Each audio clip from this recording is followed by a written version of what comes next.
धन्यवाद हर्षवर्धन जी। अ, राजीव गांधी पंचायत राज संगठन जगह भारत का ये जो साझा उपक्रम है, उसमें आपने मुझे बुलाया है मेरी बात रखने के लिए। इसके लिए मैं सबसे पहले आपका आभारी हूँ। अब ये जो हम लोग समाजवाद की बात करते हैं या अर्थव्यवस्था की बात करते हैं, तो हम लोग कहाँ से शुरू करते हैं? किसी चीज को निर्माण करने के लिए हम लोग कहाँ से शुरू करते हैं, ये सबसे जरूरी होता है। तो 1947 में जब हम स्वतंत्र हुए, उस वक्त हम कहाँ थे? तो वहां से अगर शुरू करें तो फिर ये समझ में आता है कि कौन सी नीतियां और किस तरीके की नीतियां जरूरी थी, किस तरह की अर्थव्यवस्था जरूरी।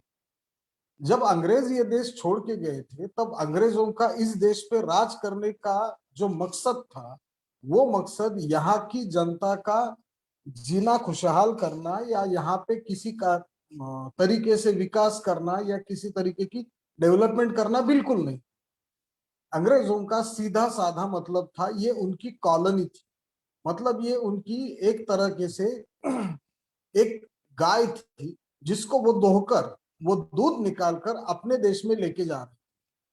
तो वो क्या करते थे कि यहां से मान लीजिए कपास लेकर वो इंग्लैंड लेके गए या फिर उनकी और किसी कॉलोनी में लेके गए। उस कपास से उन्होंने कपड़ा बनाया और वो कपड़ा हमें ही बेच दिया। अब कपास अगर मान लीजिए 5 रुपए से गई है और उसी कपास से बना हुआ कपड़ा अगर हम लोग 50 रुपए में खरीद रहे हैं, तो फायदा किसका हुआ और नुकसान किसका हुआ, ये आप बिल्कुल आसानी से समझ सकते हैं। तो इस तरीके से जब 1947 में ये देश, हमारी जो नेता थी और कांग्रेस की जो सारी टीम थी, पंडित जवाहरलाल नेहरू थे, वल्लभ भाई पटेल थे और उनके सारे साथी थे, उनको ये देश जब विरासत में मिला था अंग्रेजों की तरफ से, जब उन्होंने स्वतंत्रता हासिल की थी, तब अन्न धान्य जो था, खाद्यान्न जिसे हम लोग कहते हैं, उसकी कमी इस कदर थी कि जो भारत की पूरी आबादी थी, उस आबादी का मुश्किल से 2 वक्त में पेट हम लोग भर सकते। कई बार तो ऐसा होता था कि लोगों के पास में खाने के लिए धान्य नहीं होता। तो सबसे बड़ी चुनौती ये थी कि लोगों का पेट भरना है, क्योंकि खाली पेट तो कोई सेना काम नहीं करती है, खाली पेट कोई मजदूर काम नहीं करता। अगर इस देश को आगे बढ़ाना है, इस देश को आगे लेके जाना है, तो सबसे पहले लोगों को 2 वक्त की रोटी मिलनी चाहिए। ये तो सबसे पहली समस्या थी। साथ में प्रोडक्शन जो है, उत्पाद क्षेत्र जिसे हम लोग कहते हैं, उसमें बहुत सारी कमियां थी। ना कोई टेक्नोलॉजी हमारे पास में थी, ना टेक्निकली एडवांस तरीके के बड़े उद्यम जो थे वो हमारे पास में। तो इसके साथ में एक सबसे बड़ी चुनौती और सबसे बड़ी दिक्कत ये थी कि विषमता जो है, मतलब अगर आप खेती के बारे में देखेंगे तो एक राज्य में या एक गांव में आप एक ऐसा आदमी या जमींदार देखेंगे जिसके पास में 200 एकड़ 500 एकड़ खेती है, और उसी गांव में कई लोग ऐसे देखेंगे आप कि जो भूमिहीन है, जिनके पास में खेती ही नहीं है या फिर बहुत कम खेती है। तो ये जो विषमता है, ये आर्थिक रूप से बहुत बड़ी चुनौती विषमता की नेहरू जी के सामने। अब ये जो निचले स्तर के, आर्थिक रूप से जो निचले स्तर के लोग हैं, इनका इस अर्थव्यवस्था में क्या स्थान होता है, ये जो अब हम देखने जा रहे हैं। ये समाजवाद या उसकी बाद में जो अर्थनीतियां है, उससे पहले जो बुनियाद थी वो ये है कि हिंदुस्तान में अगर आप देखेंगे तो जो आर्थिक स्तर पर निचले स्तर पर जो आदमी है या जो फैमिली है, उनको जितनी भी आमदनी हर दिन में होती है, वो तो दिहाड़ी मजदूर होते हैं या फिर कॉन्ट्रैक्ट पे वो किसी कारखाने में चले जाते हैं या किसी पास में खेती में काम करने के लिए जाते हैं। तो उनकी जो रोज की आमदनी है, वो रोज की आमदनी वो अपनी रोजमर्रा की जरूरत की चीजें जो है वो खरीदने के लिए, मान लीजिए राशन हो, तेल हो, मिट्टी का तेल हो या फिर और कोई चीजें हो, वो खरीदने के लिए वो हर दिन या फिर हर हफ्ते खर्च करते हैं। वो खर्च करने के बाद में उनके पास में मुश्किल से कोई पैसा बचता है। तो ये जो क्लास है, ये जो वर्ग है, ये वर्ग अपनी पूरी आमदनी खर्च करता है। अगर कोई सर्विस वाला या कोई नौकरी करने वाला आदमी अगर हो तो उसका जो पगार है, उसके पगार से मान लीजिए अगर वो 5% 2% भी अगर वो सेविंग करता है तो वो उसकी बचत जो है वो बचत अलग हो गई, लेकिन उसकी इनकम जो है वो इनकम के अनुपात में अगर उसका खर्चा देखा जाए तो जो सबसे निचले स्तर का आदमी है वो लगभग उसकी 100% आमदनी जो है वो खर्च करता है।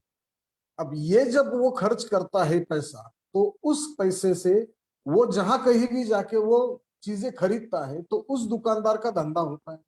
उस दुकानदार का धंधा होने के बाद में वो जो छोटा दुकानदार है वो बड़े दुकानदार से माल खरीदता है या किसी कारखाने से माल लेके आता है। तो इस तरीके से ये इकोनॉमी का जो पूरा ढांचा है वो वहां से शुरू होता है जहां पे सबसे निचले स्तर पे आम आदमी है, उसकी जो परचेसिंग पावर है, क्रय शक्ति हम जिसे कहते हैं, वो उसकी क्या है उसके ऊपर वो निर्भर करता है। अब जब 1947 में 1947 में जब हम आजाद हो गए तो सबसे पहले ध्यान देना जरूरी था, तो वो उस वर्ग के तरफ ध्यान देना जरूरी था जो आधा पेट सो रहा है, जिसमें काम करने की क्षमता है लेकिन जिसके हाथों को काम नहीं है, या फिर खेती में जो है अगर खुद की खेती भी है तो वहां पे जो उपज है वो उसके ही फैमिली को या उसके ही घर के लिए पर्याप्त नहीं है। तो ये सोचकर सबसे पहले फिर कांग्रेस ने, नेहरू ने और पूरी उनकी टीम ने ऐसी इकोनॉमी चुनने का फैसला किया जहां पे हम लोग सबसे निचले स्तर का जो आदमी है उसके पास में कैसे पैसा चला जाए, उसका स्तर जो है आर्थिक स्तर कैसे बढ़ा जाए, ये गवर्नमेंट ने सोचा। अब अगर पूंजीवाद की अगर अर्थव्यवस्था हम लोग उसी वक्त अपनाते थे, कई लोगों का कहना ऐसा है कि ये बड़े कारखाने लगाना या फिर बिजली का उत्पाद करना या टेलीफोन कंपनी चलाना या स्टील प्लांट चलाना, ये तो गवर्नमेंट का काम नहीं है, गवर्नमेंट को तो सरकार चलानी चाहिए, ये गवर्नमेंट धंधा पानी करने के लिए क्यों बैठी। ये जो कहना है, ये जो पूंजीवादी अर्थव्यवस्था का जो समर्थन करते हैं उन लोगों का ये बात होती है। तो अगर पूंजीवादी अर्थव्यवस्था हम लोग अगर शुरुआती दौर में अगर अपनाते थे तो आप शिक्षा लीजिए, आरोग्य व्यवस्था लीजिए, या फिर दूर संचार लीजिए, या फिर ट्रांसपोर्टेशन, रेलवे का ट्रांसपोर्टेशन हो या रोड का ट्रांसपोर्टेशन, ये जो बेसिक इंफ्रास्ट्रक्चर वाली चीजें हैं जो रोजमर्रा की जरूरत की है, रोटी कपड़ा और मकान हम लोग जिसे कहते हैं, इन सारी चीजों से जुड़ी हुई अगर कंपनियां या इनका कारोबार अगर शुरुआत के दिनों में पूरी तरह से निजी हाथों में होता तो उस सर्विसेज की या फिर वो जो प्रोडक्शन करते थे या करने वाले थे उसकी कीमतें तय करना, वो किसको बेचेंगे कहाँ बेचेंगे ये तय करना, ये अगर पूरी तरीके से इन निजी कंपनियों के हाथ में होता तो फिर जो सबसे निचले स्तर पे जिसकी कोई आमदनी ठीक से नहीं है या जिसकी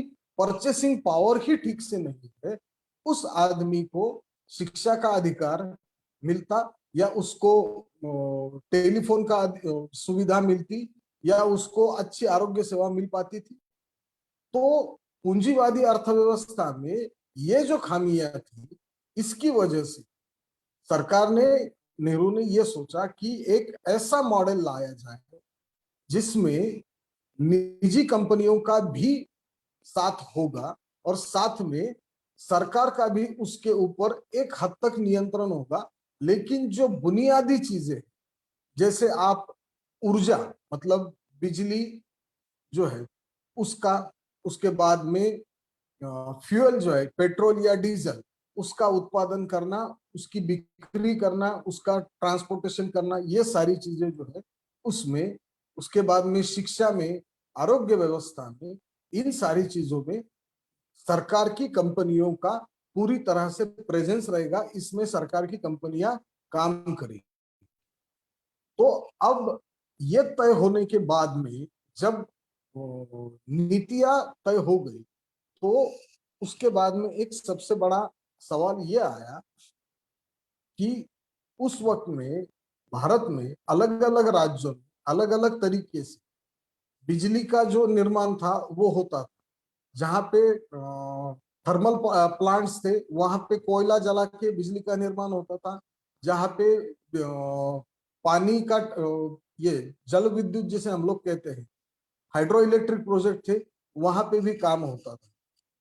और साथ में जैसे कोयला खदानों से निकला निकाला जाता था, वैसे जहाँ पे झारखंड जैसे इलाके या महाराष्ट्र में नागपुर गढ़चिरौली ऐसे इलाके हैं या वेस्टर्न घाट से अलग अलग क्षेत्रों में ऐसे कई जगह थी जहाँ पे अलग अलग मिनरल्स जैसे लोहा हो, निकेल हो, तांबा हो या और कोई ऐसे जो संपत्ति थी, खनिज संपत्ति, वो भी वहां पे मिलने लगी थी। तो ये अगर खनिज जो है, ये संपत्ति अगर उसका निकालना, उसको प्रोसेस करना और उसको बेचना, ये अगर निजी हाथों में होता था, तो फिर ये सारे शुरुआती दौर में देश जब स्वतंत्र हुआ था और शुरुआत के जो 5-10 साल थे, उसमें इन सारी चीजों के लिए सरकार के पास में जो पैसा है या हम जिसे राजस्व कहते हैं, वो कहाँ से आता। तो इसलिए फिर वहां पे ये निर्णय लिया गया कि कोयला, फिर जो मिनरल्स है, खनिज जिसे हम लोग कहते हैं, और तेल, अगर हिंदुस्तान में जहां कहीं भी तेल, अगर उस वक्त तो तेल मिलता नहीं था, वो तो बर्मा में जो था, असम में जो था, वहीं पे बस तेल था, बाकी तो सारा जो था वो इंपोर्ट किया जाता था। यहाँ पे इंपोर्ट करके उसको रिफाइन करके फिर वो बेचा जाता था। तो ये जो बेसिक जो नीड्स है या बेसिक जो क्षेत्र है, उसमें राष्ट्रीयकरण जो है वो करने का फैसला लिया गया, जहां पे कोयला, खनिज, तेल, फिर इस्पात, ये जैसे जो है यहाँ पे गवर्नमेंट ने अपनी खुद की कंपनियां शुरू की। और ये कंपनियां, भारत का जो भौगोलिक आकार जो है इतना विशाल है, उसकी वजह से ये कंपनियां जो है वो आगे चल के नवरत्न या महारत्न कंपनियों जैसी बड़ी कंपनियों में तब्दील हो गई। तो ये सब करने के लिए फिर एक दिक्कत ऐसी आई थी कि शुरुआती दिनों में संसद जो थी, वो संसद में हर साल बजट पेश होता था। अब अगर किसी क्षेत्र में आपको दूर की सोच रखकर, अगर आगे आने वाले 15-20 सालों में क्या होने वाला है इस क्षेत्र में, ये सोचकर अगर आपको डेवलपमेंट का या विकास का काम करना है, तो आप हर साल के बजट के ऊपर निर्भर तो नहीं रह सकते। दूसरी चीज ऐसी है कि अगर आपको 20 सालों में क्या करना है, अगर 20 सालों में ये उद्देश्य आपको अगर हासिल करना है, तो उसके लिए आपको लंबी तैयारी की जरूरत होती है। तो ये सबसे बड़ा और सबसे महत्वपूर्ण काम जो था, वो दो चीजों में किया गया।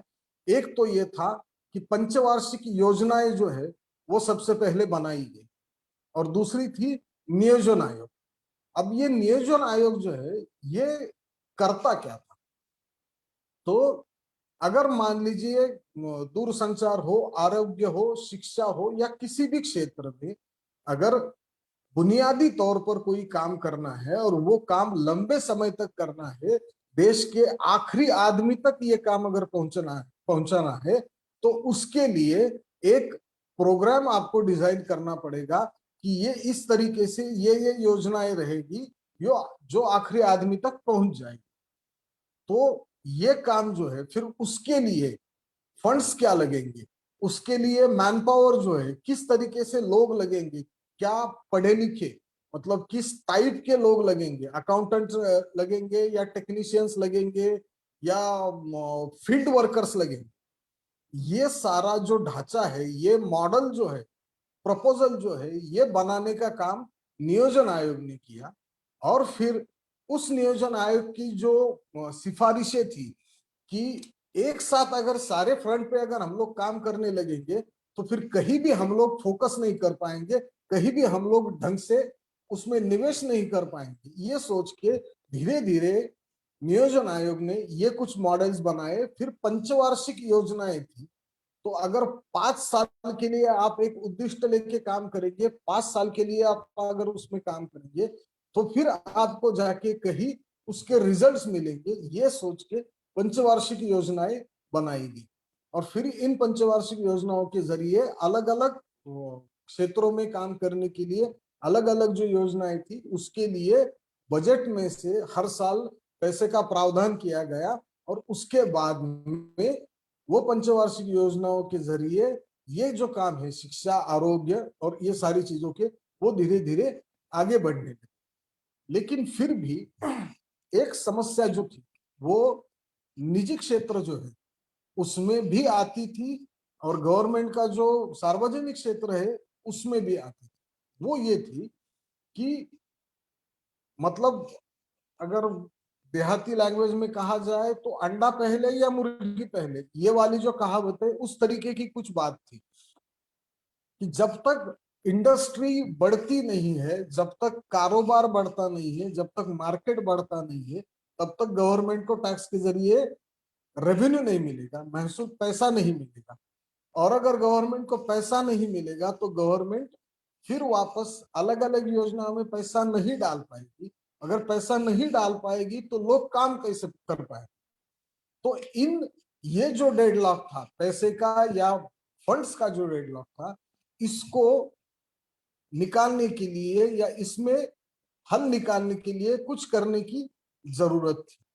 और ये जरूरत जो थी वो लगातार 1947 से लेके आगे नेहरू जी के बाद में इंदिरा जी के कार्यकाल में भी ये जो दिक्कत थी ये सबको महसूस हो रही थी कि इसमें सबसे बड़ी अहम चीज जो है वो, जो हम लोग उसको कैपिटल कहते हैं अलग अलग, फिर वो चाहे बड़ा इंडस्ट्री जैसे टाटा या बिरला जैसे बड़े ग्रुप्स हो, या अपने गांव में छोटा सा एक वर्कशॉप चला के 2 आदमियों के साथ में काम करने वाला छोटा एक लघु उद्योजक, कोई भी हो, सबको फंड्स की या कैपिटल की जरूरत सबको लगती थी।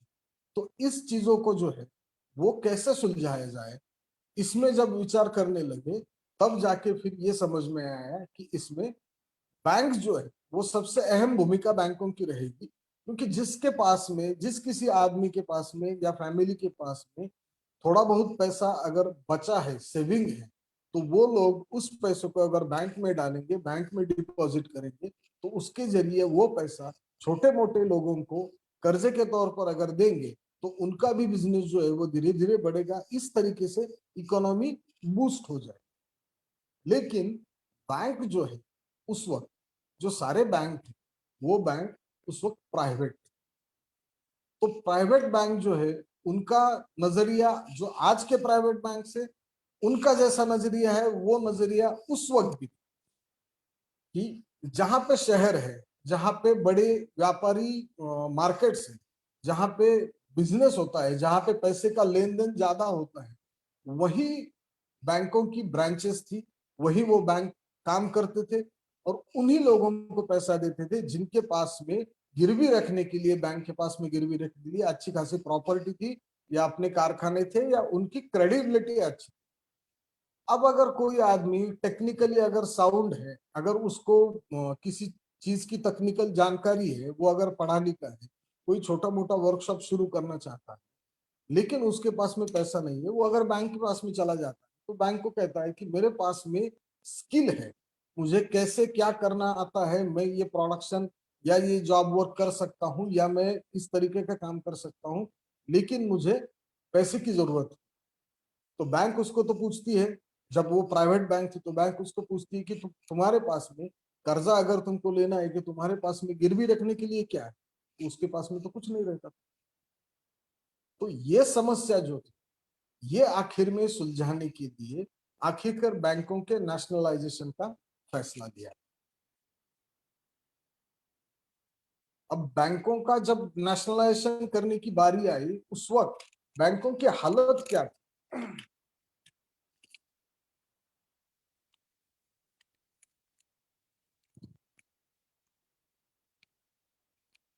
बैंकों के नेशनलाइजेशन के पहले 1947 से लेके 1955 तक, 47 से 55 तक कितने साल हो गए?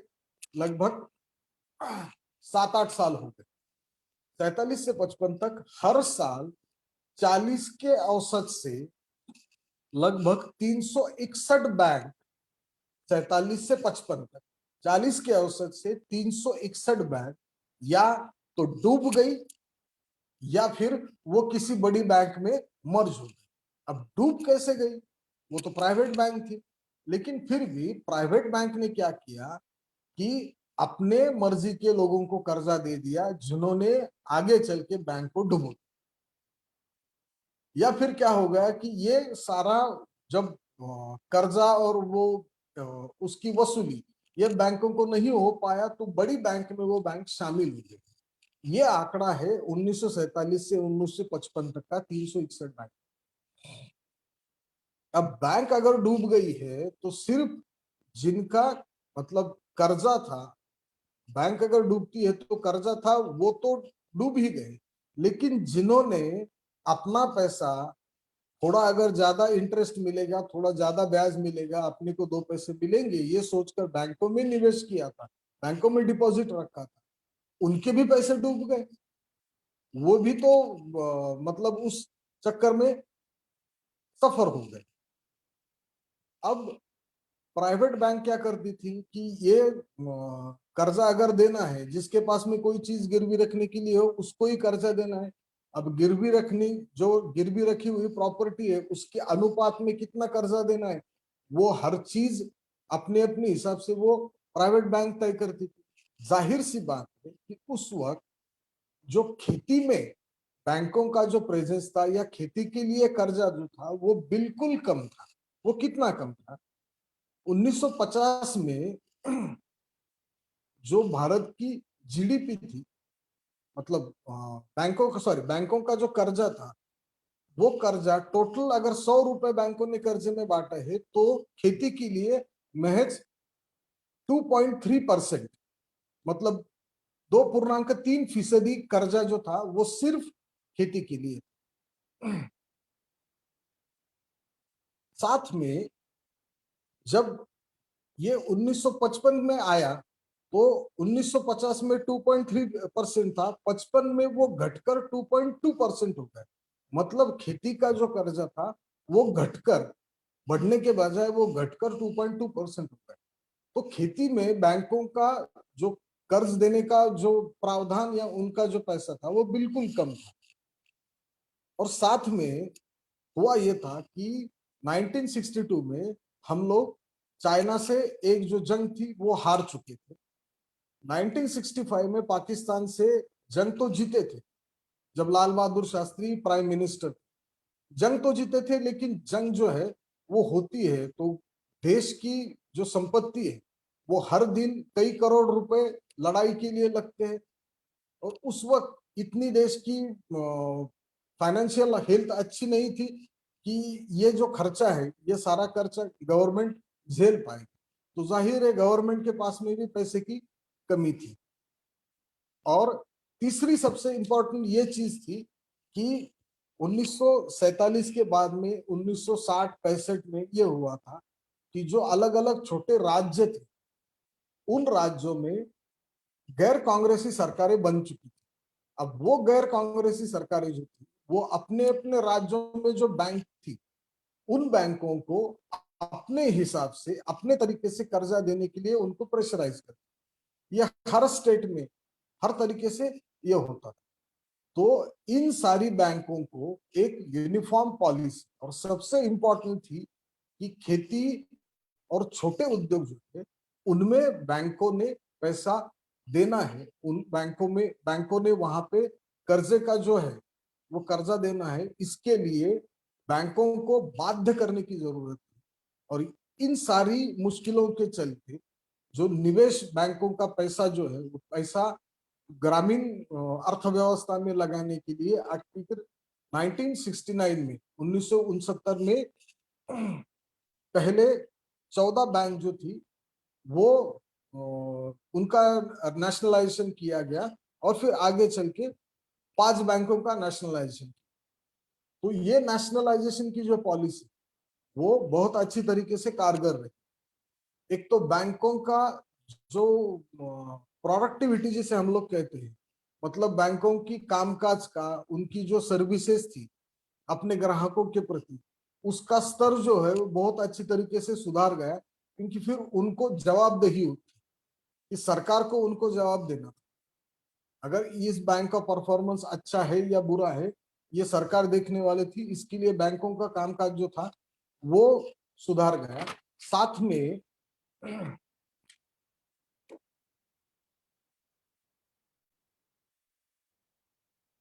बैंकों का जो कामकाज था, अब सरकार ने क्या किया कि ये जो 14 और 6 मिला के जो 20 बैंक का जो नेशनलाइजेशन हुआ था, तो सरकार ने क्या किया कि इन बैंकों को ग्रामीण क्षेत्र में भी ब्रांच खोलने के लिए आदेश दे दिया।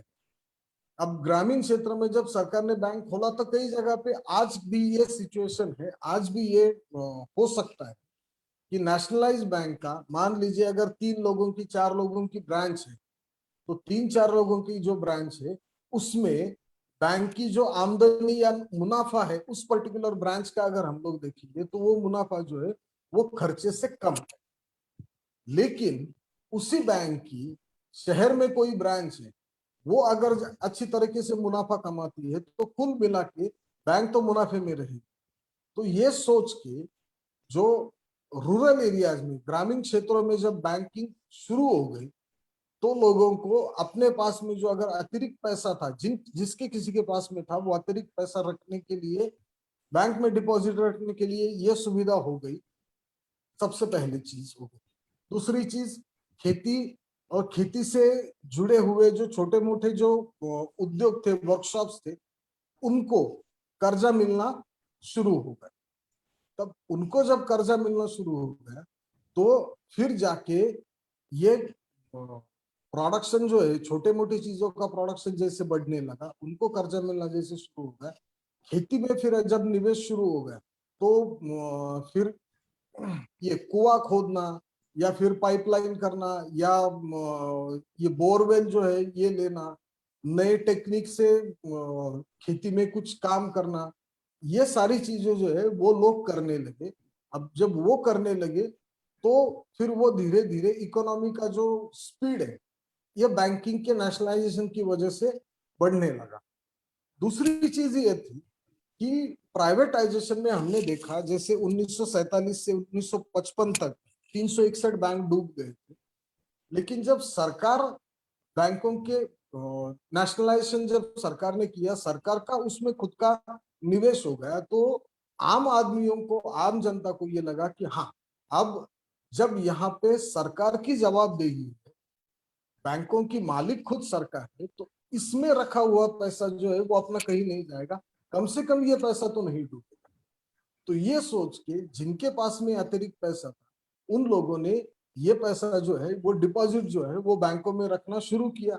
अब बैंकों में डिपॉजिट रखना शुरू किया तो बैंकों की लोन देने की क्षमता भी ऑटोमेटिकली बढ़ गई। अब ये डिपॉजिट कितने बढ़ गए, 1969 में जो भारत का जीडीपी था उसके अनुपात में बैंक के डिपॉजिट जो थे वो 13% थे, जो 1991 में बढ़कर 38% हो। तो महज 20 सालों में ये 13 से लेके 38 तक, मतलब लगभग 2 गुना डिपॉजिट जो थे जीडीपी के अनुपात में, अगर जीडीपी बढ़ता है तो उसके अनुपात में वो डिपॉजिट भी बढ़ती।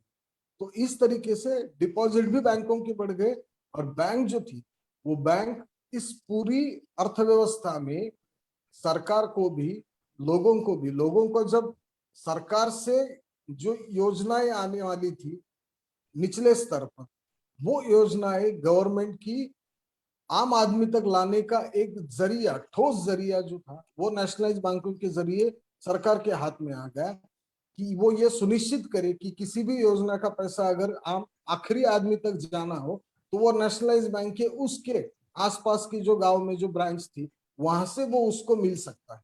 ये गवर्नमेंट के लिए सुनिश्चित हो गया। दूसरी चीज, जब बैंकों का कर्जा जो था वो लोगों को मिलने लगा, तो लोग अपने आप में अपने तरीके से अलग अलग बिजनेस करने लगे। उसमें से गवर्नमेंट को राजस्व जो है, महसूल जो है, वो मिलने लगा। इस तरीके से बैंकों का जो नेशनलाइजेशन था वो बिल्कुल कारगर साबित हुआ। भारती जी।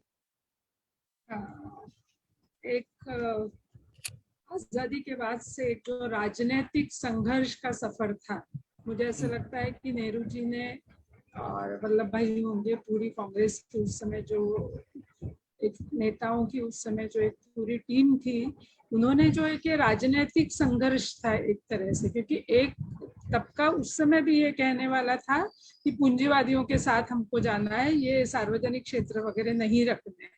बिल्कुल बिल्कुल 1969 में जिसका आपने वर्णन किया कि इंदिरा जी ने जब अन्य कई राज्यों में गैर कांग्रेसी सरकारें आई थी, अर्थव्यवस्था के ऊपर युद्ध की वजह से बहुत एक तनाव था, उस समय इंदिरा जी ने एक बहुत बड़ा संघर्ष ये लिया और पूंजीपतियों की बैंकों का एक रात में राष्ट्रीयकरण कर देना, इसमें से एक सीधे सीधे संदेश दिया कि भाई अर्थव्यवस्था की दिशा ये ज्यादा पूरी जनता की तरफ होने वाली है, न कि सिर्फ प्रॉफिट इस उद्देश्य से एक तबके के लिए होने वाली है। तो इसका आपने यहाँ पे काफी अच्छी बात रखी है। मैं यहाँ पे एक बात ये पूछना चाहती हूँ कि जो जब हम समाजवाद ये शब्द कहते हैं, तो उसका एक ढांचा आपने सब लोगों के सामने रखा है कि किसके लिए ये सब हो रहा है। तो ये जो राष्ट्रीयकरण सब हुआ, जिसको आज हम भारत पेट्रोलियम होगा, हिंदुस्तान पेट्रोलियम होगा, इस्पात होगा, बैंक होगा, इसमें लोगों तक तो एक सुविधाएं पहुंची, लोग लोन लेने लगे, लोग अर्थव्यवस्था को गति आई, लेकिन केंद्र सरकार को इन सब के ये जो 9 रत्न कंपनियों का आपने यहाँ पे बात की, इन सब ने केंद्र सरकार को एक बड़ी राशि हमेशा दी है, उनका जो बिल्कुल। प्रॉफिट आता था। तो उसके बारे में थोड़ा सा हमारे कार्यकर्ताओं को आप बताइए। अब ये जो नवरत्न कंपनियां थी वो क्या थी, मतलब कोल इंडिया लिमिटेड आप कहेंगे, तो कोल इंडिया लिमिटेड जो कोयला है वो कोयला खदानों से निकाल कर वो अलग अलग बिजली संयंत्रों को दिया जाता है, प्राइवेट सेक्टर में जिसको जरूरत है उसको कोयला दिया जाता है। फिर जो ईंधन है, क्रूड ऑयल जो है, वो क्रूड ऑयल इंपोर्ट किया जाता है, उसको रिफाइन करके फिर उसके ऊपर टैक्सेस वगैरह लगाकर आपको बेचा जाता है, फिर वो यूटिलाइज होता है। तो ये इस्पात भी है, जो आयरन ओर जो रहता है, वो कच्चा आयरन ओर निकाल के उसके ऊपर प्रोसेस करके स्टील बनाना, तो वो बना के फिर वो गवर्नमेंट के कामों के साथ में निजी ग्राहकों को भी बेचना। तो ये सारा जो था, उसके बाद में सबसे थी और एक चीज, दूरसंचार। उस वक्त ये जो आपकी आइडिया, एयरटेल, बीएसएनएल, ये सारी बाकी सारी कंपनियां नहीं थी, सिर्फ बीएसएनएल थी। तो बीएसएनएल क्या करती थी कि दूरसंचार के क्षेत्र में ये हर एक गांव तक टेलीफोन लाइन पहुंच जाए, इस तरीके से उन्होंने काम किया था। अब अगर कोई ग्रामीण, जहां पे पंचायत है, जहां पे महज 200-300 घर है, और ऐसे 10-12 गांव है, तो 10-12 गांवों में अगर 50 भी अगर टेलीफोन कनेक्शन है, तो वहां पे अगर वो टेलीफोन एक्सचेंज अगर लगाएंगे, तो 50 गांव में टेलीफोन एक्सचेंज लगाने के बाद में, मतलब वो गांव में टेलीफोन लगा एक्सचेंज लगाने के बाद में, वो टेलीफोन का कुल बिल जो है, वो बिल में से जो इनकम ये बीएसएनएल को आएगा, उसमें से वो एक्सचेंज का लाइट बिल भी नहीं भरा जा सकता। लेकिन फिर भी ये सुविधा इसलिए दी गई क्योंकि आखिरी आदमी तक ये सुविधा पहुंचनी चाहिए।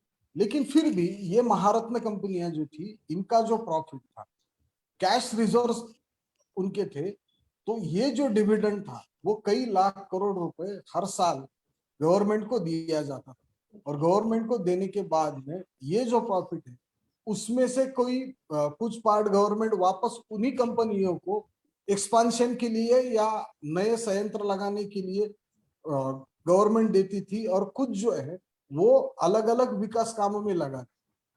अब आप ओएनजीसी जो है वो ओएनजीसी ले लीजिए कि oil and natural gas commission जो है, तो फिर ये जो प्रॉफिट हुआ उसमें से ही आगे चल के बॉम्बे हाई जैसे क्षेत्रों में नेचुरल गैस का संशोधन किया गया और फिर वहां से नेचुरल गैस का प्रोडक्शन शुरू हो गया और फिर वहां से भी वो लोगों को कम कीमतों पर मिलने लगा। तो ये ऐसा है कि ये सारी कंपनियां जो थी वो सारी कंपनियां जाहिर है प्रॉफिट में थी, इसीलिए वो गवर्नमेंट को पैसा दे रही। अब जो नीति अपनाई गई है, हाँ, मैं उसी की तरफ अब आ रही हूँ हाँ कि जी, आपने समाजवाद का एक लंबा दौर बताया और जिसमें से भारत देश का नक्शा बदलने में, करोड़ों लोगों की जिंदगी बदलने में एक बहुत अहम भूमिका रही। पिछले 6-7 सालों से हम लोग जो देख रहे हैं कि हमने जो कभी सोचा भी नहीं था कि नियोजन आयोग, जिसको हम प्लानिंग कमीशन बोलते हैं, उसी को कैंसल कर दिया गया है मोदी सरकार हाँ, के आने के बर्खास्त किया बाद। है उसको। बर्खास्त किया है, उसकी जगह नीति ने जो एक इस देश की प्राथमिकता देखते हुए जो नियोजन करना है उसी को खत्म किया गया है। और नेहरू जी प्रणीत जो एक अर्थव्यवस्था थी कि जिसमें सिर्फ प्रॉफिट करना है ये नहीं था, तो लोगों की जिंदगी सुधारना ये उसका उद्देश्य था, उसकी बजाय एक अजीब तरह के निजीकरण कहेंगे या उसको कंपनियों को फूंक डालने का एक तरीका कहेंगे, क्योंकि मिश्र अर्थव्यवस्था में निजी क्षेत्र के लिए भी एक अपनी जगह थी, लेकिन जो कंपनियां सरकार को लाखों करोड़ रुपए देती थी, वो भारत पेट्रोलियम होगी, वो बीएसएनएल होगी, वो ओएनजीसी होगी या राष्ट्रीयकृत बैंक होगी, उन सब के बारे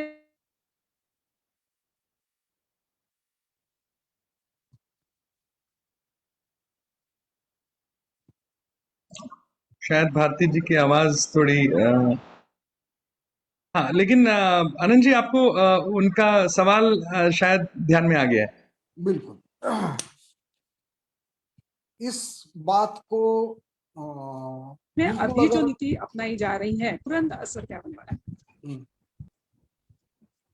ये अभी की जो नीति है, है? मेरी बात सुनाई आई? हाँ जी, हाँ जी, ये जो अभी की जो नीति है उसमें अगर आसान शब्दों में कहा जाए तो ये घाटे का नेशनलाइजेशन और प्रॉफिट का प्राइवेटाइजेशन। मतलब जो घाटा जहां पे आता है, बैंक जहां पे डूबती है या कहीं कुछ अगर दिक्कत होती है तो उसको नेशनलाइजेशन कर दो, मतलब उसको सरकार के गले में डाल दो। और जो प्रॉफिट है, जहां पे पैसा है, उसका निजीकरण करो।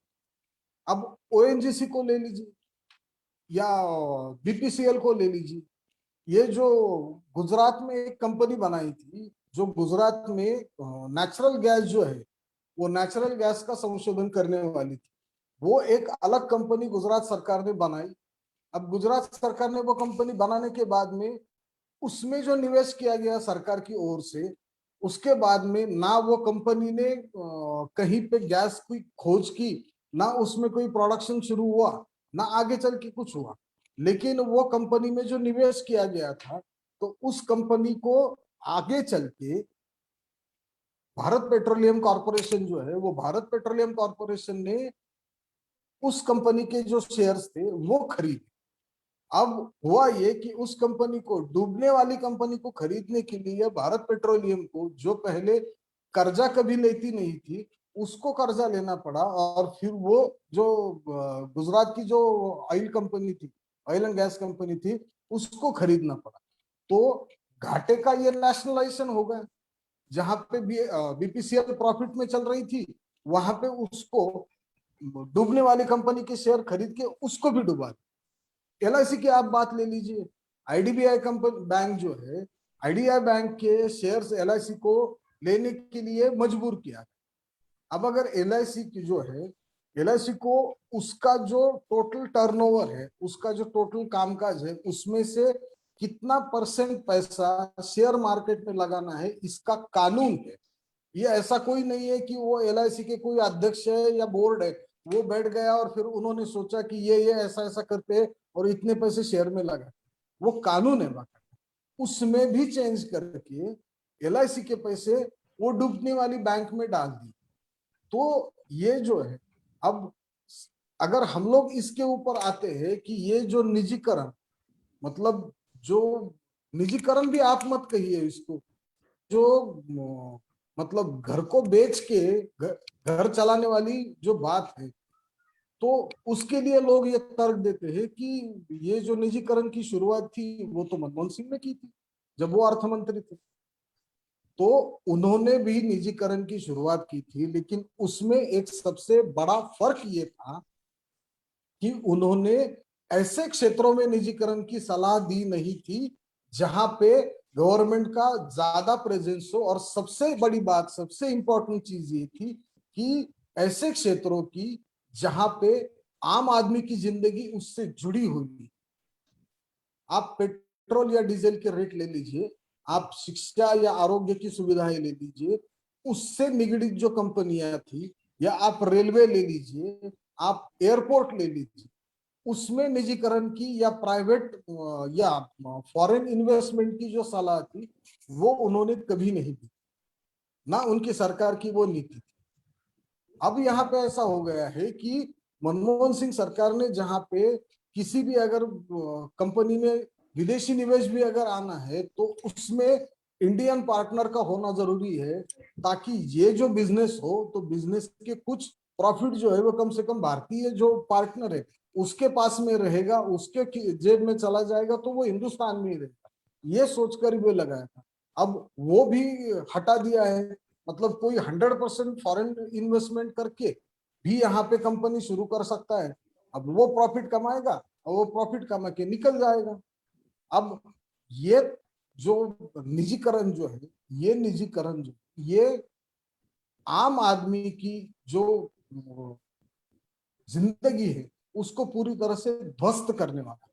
मतलब समाजवादी जो अर्थव्यवस्था है या समाजवाद का जो मॉडल है उसके ठीक मतलब अगेंस्ट में आप इसे कहेंगे, आप इस या यूं कहिए कि सुई के कांटे जो है, घड़ी के सुई के कांटे है, वो उल्टे घुमाने वाली बात हो गई। हम लोग फिर पूंजीवाद की तरफ जा रहे। अब डूबने वाली बैंक जो है 2014 से लेके 2021 तक जो कई लाख करोड़ रुपए राइट ऑफ की गए, वो किसके पैसे राइट ऑफ की गए? आप एक मतलब मिसाल के तौर पे आपको एक नाम बताता हूं, अरुंधति भट्टाचार्य जो है वो स्टेट बैंक ऑफ इंडिया की पहले अध्यक्ष थी। तब उन्होंने ये कहा था कि किसानों को कर्ज माफी अगर देना है तो वो स्टेट बैंक जो है वो इसके खिलाफ है, किसानों को कर्ज माफी देने की कोई जरूरत नहीं। वही अरुंधति भट्टाचार्य फिर आगे चल के ये बड़े जो देश में जो उद्योग है उनको जो है वो गवर्नमेंट के कहने पे 5,000 करोड़, 6,000 करोड़, 10,000 करोड़ उनको कर्जा दे रही है। अब वो जब रिटायर हो गई है, वो रिटायर होने के बाद में वो रिलायंस की बोर्ड ऑफ डायरेक्टर हो गई, तो उनका इंटरेस्ट क्या था? जब वो रिटायर होकर रिलायंस की बोर्ड ऑफ डायरेक्टर हो गई है तो उनका इंटरेस्ट क्या था, ये सबको समझ में आता है। तो ये जो बैंकों का कर्जा राइट ऑफ किया गया है वो किसी छोटे 4 आदमियों के वर्कशॉप वाले बंदे का राइट ऑफ नहीं किया गया है, या आपका या मेरा राइट ऑफ नहीं किया गया, या किसी किसान का कर्जा राइट ऑफ नहीं किया। ये तो वो लोग हैं जिन्होंने फर्जी कागजात दे दिए गवर्नमेंट को, जिन्होंने अपनी जो प्रॉपर्टी है, अगर 10 रुपए की प्रॉपर्टी है तो उसको बड़ा चढ़ा के 100 रुपए बताया, उस पे से 80 रुपए कर्जा ले लिया। अब 80 रुपए कर्जा 10 रुपए की प्रॉपर्टी के ऊपर देंगे, तो उनकी नीयत ही नहीं थी कर्जा वापस करने की, ऐसे लोगों को कर्जा दिया, वो डूब गया। अब उसको राइट ऑफ किया है, लोग बोलते हैं कि राइट ऑफ किया है, उसको माफ तो नहीं किया।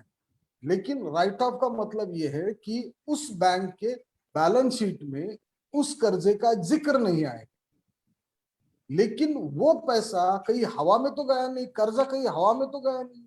वो लोगों ने उस बैंक में जो डिपॉजिट रखा था, उस डिपॉजिट के बेसिस पे वो बैंक ने कर्जा दे दिया था। तो वो अगर राइट ऑफ कर दिया है तो गवर्नमेंट जो है वो कर्जा वसूलने के लिए अब वो आदमी को नोटिस पे नोटिस भेजेगी, नोटिस पे नोटिस भेजेगी। उसके लिए फिर उन्होंने एक बैड बैंक बनाया है कि ये जो बैंकों के जो कर्जे जो लोग डुबा के दूसरे देशों में चले गए हैं, तो वो कर्जा वसूल के लिए हम लोग बैड बैंक बनाएंगे। लेकिन बैड बैंक बनाने की जरूरत अगर आती है तो फिर उसके लिए जिम्मेदार कौन? ये किसी ने नहीं सोचा। और बैंक जब डूबती है तो बैंक डूबती है तो सिर्फ गवर्नमेंट का पैसा थोड़ा ना डूबता है। गवर्नमेंट का अगर मान लीजिए जितनी भी उसमें पूंजी लगी हुई है, उसके साथ में जो आम आदमी है उसका सेविंग का पैसा है, उसकी खून पसीने की कमाई है, वो उसमें एफडी के तौर पे रखता है या अपने खाते में रखता है। तो वो अगर पैसा डूबता है उसका, तो उसके लिए कौन जिम्मेदार है? और मैं जो ये कह रहा हूं बार बार कि ये घड़ी के सुई के कांटे जो है वो बिल्कुल पिछली तरफ घुमाने का जो काम चल रहा है, तो वो इस तरीके से है कि जो एफआरडीए बिल जो लाया गया है, जिसमें अब अभी तक वो बिल पास नहीं हुआ है, सबने उसको पुरजोर विरोध किया है, इसलिए वो बिल अभी तक पास नहीं हो पाया है। लेकिन फाइनेंशियल डिपॉजिशन रेगुलेटरी एक्ट जो है वो ये है कि आपके अगर मान लीजिए बैंक में पैसा है और वो पैसा अगर बैंकों में है, वो पैसा अगर बैंक डूबती है तो आपके जो डिपॉजिट्स है या आपके खाते में जो पैसा है वो बैंक आपको बिना पूछे वो शेयर में उसको कन्वर्ट करेगी। अब बैंकों का आपका पैसा बिना पूछे डिपॉजिट का वो शेयर में उसको कन्वर्ट कर दिया और आपको बोला गया कि ये आपके लाख रुपए थे, आपने ये डिपॉजिट के तौर पे रखे थे, इंटरेस्ट को मिला कि उसके इतने पैसे हो गए, ये हमने आपको शेयर में कन्वर्ट कर दीजिए, ये लीजिए शेयर सर्टिफिकेट। तो वो तो पैसा आपका शेयर में अटक गया।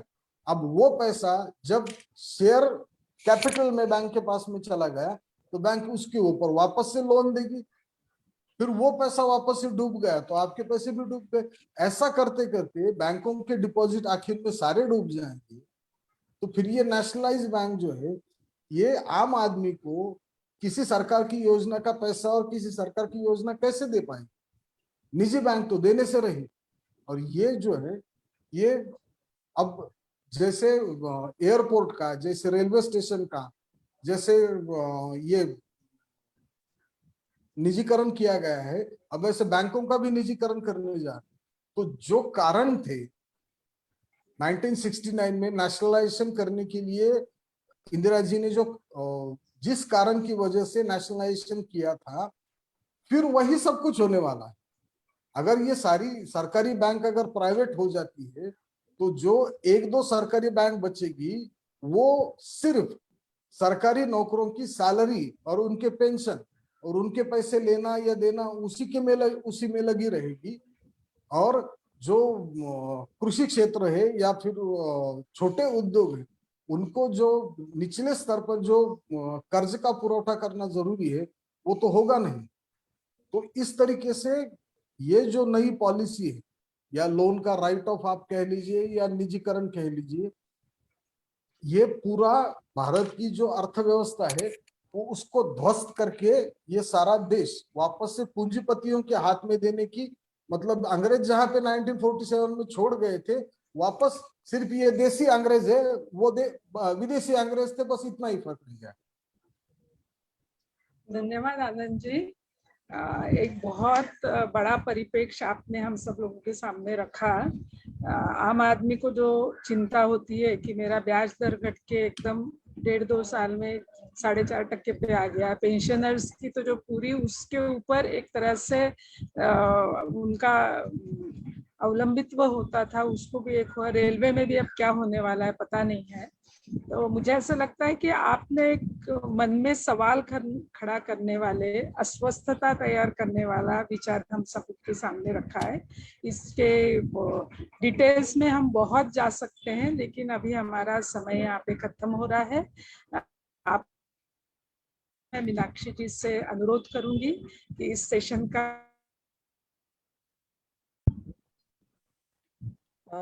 जी बहुत बहुत धन्यवाद। सबसे पहले तो मैं राजीव गांधी पंचायती राज संगठन और जगह भारत की ओर से हमारे बीच में आज आए विषय विशेषज्ञ आनंद शितोले जी का बहुत बहुत धन्यवाद करती हूँ, उनके प्रति आभार व्यक्त करती हूँ, जिन्होंने बहुत ही सरल आम प्रचलन की भाषा में इतने क्लिष्ट विषय को हमारे सामने रखा। आमतौर पर संसद में भी मेरा अनुभव रहा है कि जो लोग इकोनॉमिक्स के पृष्ठभूमि के नहीं हैं, उनके लिए तो वो बजट को भी समझ पाना बहुत कठिन कार्य होता है, सांसद या विधायक होते हुए भी। तो ऐसे में आपने उसको बहुत ही सरलीकृत करके हमारे सामने प्रेजेंट किया, उसके लिए मैं आपका धन्यवाद करती हूँ। आज के मौके पर हमने इस महीने इस विषय को इसलिए भी छुआ कि आने वाले हफ्ते में 14 तारीख को हमारे पहले प्रधानमंत्री और महान स्वतंत्रता संग्राम सेनानी पंडित जवाहरलाल नेहरू जी की जयंती का बाल दिवस का अवसर है, और 19 तारीख को देश को निर्णायक तौर पर संविधान की प्रस्तावना में समाजवाद और पंथ निरपेक्षता शब्द जोड़कर और हम सबको बैंक राष्ट्रीयकरण के जरिए बैंकों को सर्वसुलभ बनाने वाली क्रांतिकारी नेता श्रीमती इंदिरा जी की जन्म जयंती भी है। तो उसको भी हम याद करते हुए ये सेमिनार इस बार का रख रहे हैं। आज के संदर्भ में आर्थिक उदारीकरण के दौर में इन कदमों की क्या प्रासंगिकता है, समाजवाद कहाँ है, इसके विषय में आपने बहुत अच्छी बात यहाँ पर रखी। मैं केवल इसमें अंतिम तौर पर एक 5-7 लाइन जोड़ना चाहती हूँ, क्योंकि हम सब सत्ता विकेंद्रीकरण और हस्तांतरण की प्रक्रिया के सहभागी हैं, और हम सब पंचायतों और नगरीय निकायों को ज्यादा से ज्यादा राजनीतिक अधिकार, वित्तीय अधिकार, योजना बनाने के अधिकार और सामाजिक अधिकार देने की बात करते हैं। तो ऐसे में ये समझना बहुत जरूरी है कि जैसा कि बाबा साहेब ने भी संविधान सभा के अंतिम उद्बोधन में जो कहा कि सामाजिक आर्थिक समता के बिना हम राजनीतिक समता को बहुत दिनों तक बनाकर नहीं रख सकते। इसको जिस शिद्दत से जवाहरलाल नेहरू जी ने और इंदिरा जी ने समझा, शायद ही अन्य लोग उसको उतनी शिद्दत से जान पाए होंगे। और जब 2 अक्टूबर 1959 में पहली पंचायतों का उद्घाटन नागौर में जवाहरलाल नेहरू जी ने किया, तो उस दिन उन्होंने उस गांव में पंचायत का उद्घाटन किया, चुनी हुई पंचायत का, साथ में स्कूल और एक सहकारिता की संस्था का उद्घाटन किया। और उनका कहने का मतलब ये था कि हमारी जो व्यवस्था होगी वो राजनीतिक तौर पर भी हस्तांतरण की होगी, आर्थिक तौर पर भी हस्तांतरण की, और आम नागरिकों के सशक्तिकरण की, सहकार और सहभागिता की होगी, और हम सामाजिक तौर पर भी समत्व के लिए शिक्षा के जरिए, शिक्षा के फैलाव के जरिए लोगों को सशक्त नागरिकता की ओर लेकर चलेंगे। इसी को आने वाले दौर में फिर इंदिरा जी ने बैंकों के राष्ट्रीयकरण के तौर पर इसको और आगे ले जाने का काम किया। मैं तो ये भी कहूंगी कि उस वक्त की जितनी भी बैंक थी वो तो इन पूंजीपतियों की तिजोरी समान ही थी। वो अपनी ही तिजोरी से पैसा निकालते थे और उसका उनको पूरा लीगलाइज्ड अधिकार था। और उस वक्त तक अगर वही व्यवस्था निजीकरण की चलती होती तो आज ये जनधन खाते भी खुलवा नहीं पाती ये सरकार, जिस सरकार ने आज जनधन खातों को लेकर काफी प्रचार प्रसार किया है। ऐसे में देश के सुदूर इलाकों तक बैंकों को पहुंचाना, और उस दौरान, उस परिस्थितियों में जबकि बार बार अकाल का सामना करना पड़ता था, हमारी खाद्यान्न के प्रति हमारी जो आत्मनिर्भरता थी वो हमने हासिल नहीं की थी। हर किसी अकाल के समय हमें विदेशों पर निर्भर रहना पड़ता था, उनकी मेहरबानी पर निर्भर रहना पड़ता था। उसको ठीक करने के लिए जो बैंकों की शाखाएं गांव-गांव में फैली, तो उससे जैसा आपने कहा, कृषि उपकरणों को लेना, खेती की उत्पादकता को बढ़ाना, ट्रैक्टर आदि आधुनिक चीजों का उपयोग कर पाना, ये बहुत ही सुलभ तरीके से हो सका। और उसी की वजह से फिर जो हरित क्रांति की शुरुआत हुई दोनों एक दूसरे के पूरक साबित हुए। हमारी कृषि उत्पादकता बढ़ी और कहीं ना कहीं देश अकाल और खाद्यान्न की कमी का वो जो चक्र था उससे बाहर निकला। और आज हम कम से कम ये बात कर पा रहे हैं कि अब हमें एक जैविक हरित क्रांति की जरूरत है। लेकिन अकाल और भूखमरी के माहौल में हम तो उसके विषय में सोचने की भी स्थिति में नहीं थे। तो उसका एक बहुत लंबा एक वो यात्रा रही है जिसमें कि हमने ये माना कि समाजवाद का अर्थ है देश के सभी जो संसाधन हैं वो सबके साझा हैं। और आज के परिस्थितियों में उसकी बात करना इसलिए जरूरी है कि आज हम एक ऐसे दौर में हैं जहां पर कि देश के 1% लोगों के पास में 53% संसाधन हैं। और उसमें जो टॉप के 10% है उनके पास में करीब करीब 73% संसाधन इकट्ठा हो गए हैं। तो ऐसे दौर में ये जानना बहुत जरूरी था कि समाजवाद के क्या मायने हैं। 10 साल के यूपीए की सरकार ने भी भले ही ज्यादा से ज्यादा अपने आप को पूंजीवाद या ये कह सकते हैं कि मुक्त बाजार व्यवस्था की ओर ले जाने का काम किया, लेकिन उससे जो विकास स्तर में हासिल किया उसका नियोजन हमने महात्मा गांधी नरेगा में रोजगार के अधिकार के रूप में किया, खाद्यान्न के रूप में उसका नियोजन हुआ, शिक्षा के अधिकार के रूप में नियोजन हुआ, 12 करोड़ बच्चों को हर वर्ष मध्याह्न भोजन देने के रूप में उसका नियोजन हुआ, जिसके बारे में आज हम सुनते हैं कि धीरे धीरे कहाँ कहाँ कमी होने वाली है, किस किस तरह की सब्सिडी बंद हो रही है, कैसे खाद्यान्न पीडीएस का जो राशन अतिरिक्त मिल रहा था उसको बंद करने का फैसला होने वाला है। और जिस तरह से चंद लोगों को वापस ताकत देने की बात हो रही है, इंदिरा जी ने जहां आर्थिक बांधों को तोड़ा था वहां वापस आर्थिक एक तरह से कह सकते कि टापू बनाने की शुरुआत हो रही है। जैसा आपने सही कहा कि घड़ी की सुई को वापस उल्टा घुमाने की कोशिश हो रही है। तो आपका फिर से मैं बहुत बहुत धन्यवाद करती हूँ। हमारे जो पंचायत के चुने हुए जनप्रतिनिधि और साथी इसको देख रहे होंगे या आने वाले समय में फेसबुक के जरिए उसको देखेंगे, वो ये समझ पाएंगे कि क्यों फिर गांव-गांव में योजना समिति का पहुंचना, उनसे उनकी वार्षिक कार्य योजना को मंजूर करना एक बहुत ही जरूरी पहल थी जो राजीव जी के कारण संभव हो सकी। उन्होंने राजनीतिक सत्ता हस्तांतरण की प्रक्रिया में इस आर्थिक हस्तांतरण की प्रक्रिया को योजना कमिटी, जिला योजना समिति के जरिए और गांव स्तर पर ग्राम सभा के जरिए योजना बनाने की पहल को अंजाम दिया अपने प्रयासों से। उसके बारे में हमारे लोग समझ सकेंगे, हमारे साथी समझ सकेंगे, ऐसा मैं मानती हूँ। सभी को बहुत बहुत शुक्रिया, सबका बहुत बहुत धन्यवाद। आशुतोष जी का, भारती जी का, शितोले जी का विशेष करके बहुत धन्यवाद। और आप सबको जश्न चिरागा बहुत बहुत मुबारक हो। सभी साथियों को नव वर्ष की भी बहुत बहुत शुभकामनाएं। बहुत बहुत धन्यवाद।